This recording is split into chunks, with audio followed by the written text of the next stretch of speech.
Hello everyone, welcome back to Run the NBA, and today I wanted to talk about Micheal Porter Jr. of the Denver Nuggets. He's such an interesting player to me. He's such an interesting story to me, from going to the top-rated player out of high school, then of course having that back injury and injury concerns, and falling as late in the draft as he did. He ended up, of course, falling to the back end of the lottery to pick 14, and this was in a trend of years where Denver ended up taking selections that were a bit of a risk. Micheal Porter Jr., of course, in 2018, and then Bol followed.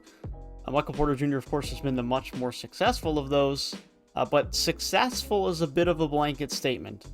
Of course, he did not play at all in year one due to his back injury. Year two, they definitely worked him in slowly due to injury and not wanting to overextend him.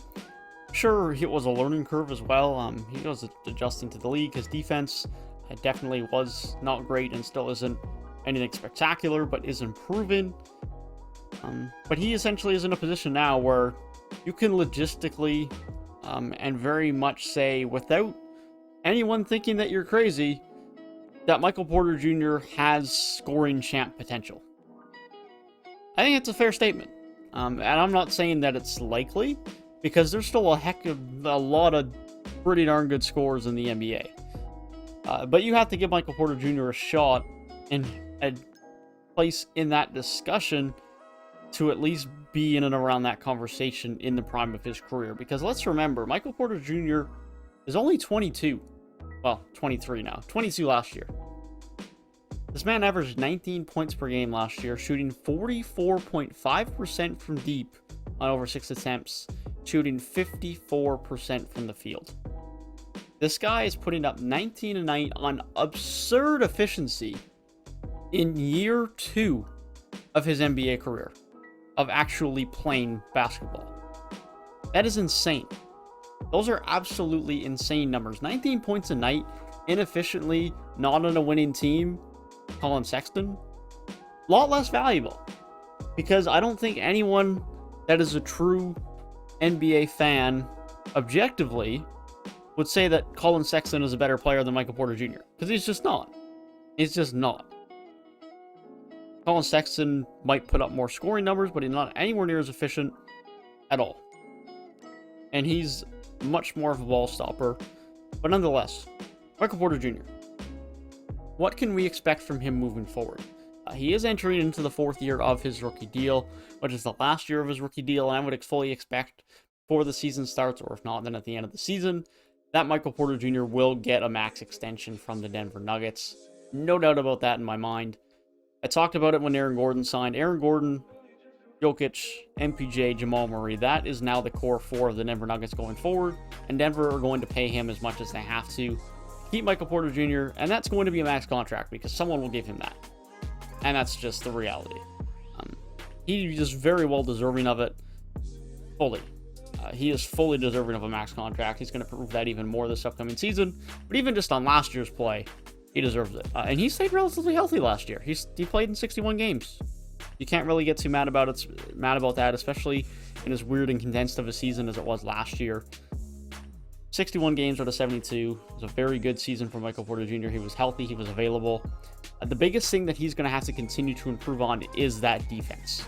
Because Denver's biggest concern is their defense. Of course, Aaron Gordon was brought in to help that, and he is now the biggest part of their defense.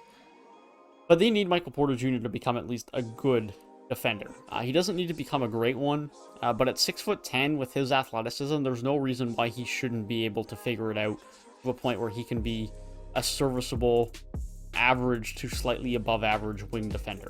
And they need that. They really do. Jokic has put in the work over the last few years to slim down, gain his athleticism, and be a better defender. He is a good paint defender as far as man-on-man against guys in the post. He's not great in pick and rolling at smaller guards, but he is a heck of a lot better than he used to be. That's where Micheal Porter Jr. needs to be. No one is praising Jokic for his defense anymore, but no one that have actually watched Denver Nuggets basketball can say that Nikola Jokic is an absolutely horrible defender anymore. Is he an amazing defender? No. But you're not absolutely killed defensively with him at center anymore.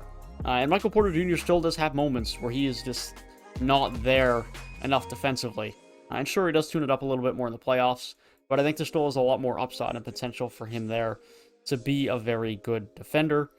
And I think it's going to be just continued improvement for him on offense, which I think is just going to come naturally. He'll become a more efficient three-point shooter, make more difficult shots, become a better attacker at the rim, and improve his dribble more, which I think is the next biggest step for him.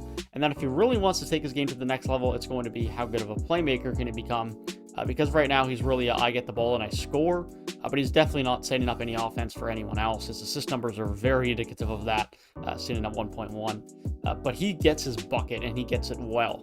But if he can continue to improve his ability to get to the rim and finish there, which I think he still has more room to improve, and become a better playmaker, then his offensive upside and potential is absolutely limitless.